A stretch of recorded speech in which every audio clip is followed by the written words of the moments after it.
धन्यवाद सभापति जी। Sir speaker साहब, सभापति जी, जिस दिन से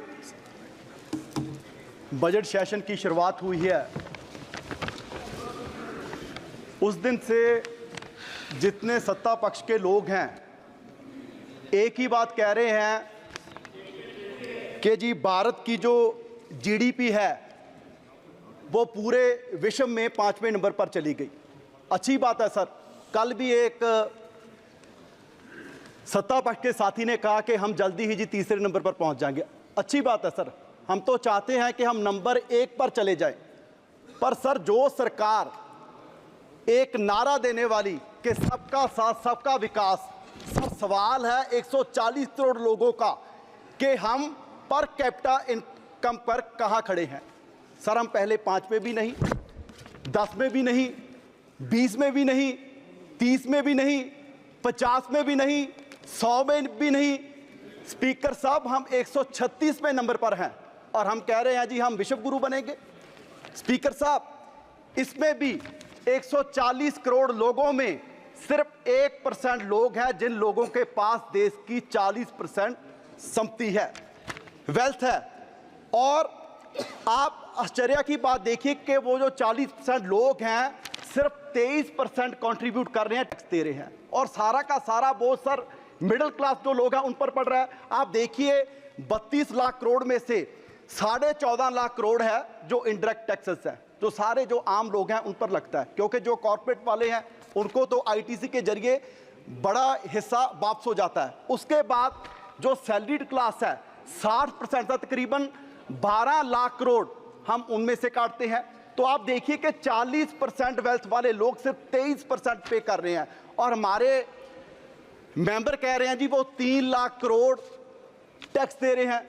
सर हमें कोई आपत्ति नहीं है, पर 3 लाख करोड़ टैक्स देने वालों की अब संपत्ति की बात करें तो पिछले 5 साल में दो जो बड़े साहब हैं उनमें से एक साहब की 25 गुना संपत्ति बढ़ गई और इस पे भी हमें कोई आपत्ति नहीं। और सर हमें इस पे भी कोई आपत्ति नहीं क्योंकि कल एक बात पिछले कई दिनों से चल रही है जी कौन कौन बड़े लोग शादी में गए, लेकिन सर हमें शादी में जाने में भी आपत्ति नहीं। लेकिन एक बात की आपत्ति है कि प्रधानमंत्री जी कोई साधारण आदमी तो है नहीं, सारी एजेंसीज उनको रिपोर्ट करती हैं, पूरी इंटेलिजेंस उनको रिपोर्ट करती है और प्रधानमंत्री जी ने कहा कि ट्रक भर भर कर ऑपोजिशन के घर पर चंदा गया। तो सर प्रधानमंत्री जी ने उस टाइम पर्चा दर्ज क्यों नहीं करवाया? तब तो सर आंध्र प्रदेश में कहा, इलेक्शन में तेलंगाना में कहा, कभी भी बाहर के स्टेटमेंट को यहाँ दर्ज नहीं करते। तो सर पर्चा दर्ज क्यों नहीं करवाया? अगर कोई ऐसी रिपोर्ट थी तो फिर प्रधानमंत्री जी शादी में भी क्यों गए? तो सर ये सरकार केवल और केवल अपने जो बड़े दोस्त हैं उनको सुविधा देने का, उनका कॉर्पोरेट टैक्स कम करने का, उनको और बड़े बनाने का काम कर रही है। और जो देश के आम लोग हैं, आम नागरिक हैं, जो मिडिल क्लास, आप देखिए कि जो एक 50-60 हज़ार कमाने वाला कोई व्यक्ति है, पहले तो आपने उस पर डायरेक्ट टैक्स लगा दिया, उसकी इनकम टैक्स, उसके बाद उसके ने कोई स्कूटर परचेज किया, कोई मोटरसाइकिल परचेज किया, 31% टैक्स उस पर लगा दिया। उसने उसकी रिपेयर करवानी है, 28% टैक्स उस पर है, अगर वो सड़क पे लेके जाएगा उस पे टैक्स है, और उसके बाद पेट्रोल डीजल डलवाएगा 50% टैक्स उस पे है, और उसके बाद सर खाने से लेके पीने तक हर जगह पर वो टैक्स दे रहा है। और जो 3 लाख करोड़ रुपए का जिनको फायदा दिया गया वो सर सिर्फ 23% लोग हैं जो टैक्स दे रहे हैं। सो सर मेरा सिर्फ यही आपसे बेनती है कि आप देश के जो आम लोग हैं, जो 140 करोड़ लोग हैं, उन पर बोझ है जो कम किया जाए, सबसे जरूरी, क्योंकि जो नेशनल हेल्थ पॉलिसी की एक रिपोर्ट थी उन्होंने भी कहा कि 2.5% कम से कम हेल्थ बजट है वो सरकार का होना चाहिए, आपने उसे भी 0.5 कर दिया। अगर सर हम बजट नहीं बढ़ा सकते, कम से कम जो हेल्थ इंश्योरेंस पर जीएसटी है वो भी कम किया जाए, और जो लाइफ इंश्योरेंस पर जीएसटी है उसे भी खत्म किया जाए। और सर क्योंकि ये सरकार कितनी ऐसी पॉलिसीज, कितनी ऐसी स्कीम्स लेके आई है कि जिनकी जातों-बाद में बात नहीं करते और जहाँ ही उसे बीच में छोड़ दिया जाता है। आपने क्या कि जी हम स्किल इंडिया 2023 तक 40 करोड़ जो युवा हैं उनको स्किल बना देंगे, अब सर बात ही नहीं हो रही।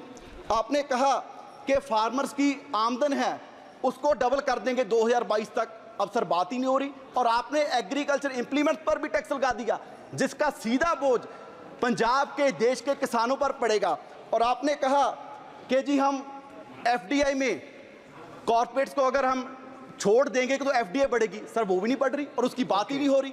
और सर पूरा का पूरा मैं समझता हूं कि जो पिछले 10 साल से इस बजट में भी पूरा का पूरा जो बड़े लोग हैं कॉर्पोरेट्स को, उनको ही मद्देनजर ये बजट तैयार किया गया है और जो देश के आम नागरिक हैं उनके लिए कुछ भी नहीं। और लास्ट में सर मैं यही कहूँगा कि पंजाब के किसानों के पॉइंट ऑफ व्यू से कि जो एग्रीकल्चर इंप्लीमेंट्स हैं उन पर जो टैक्स है वो खत्म किया जाए। ओके। धन्यवाद। खेल मंत्री मनसुख मांडविया जी।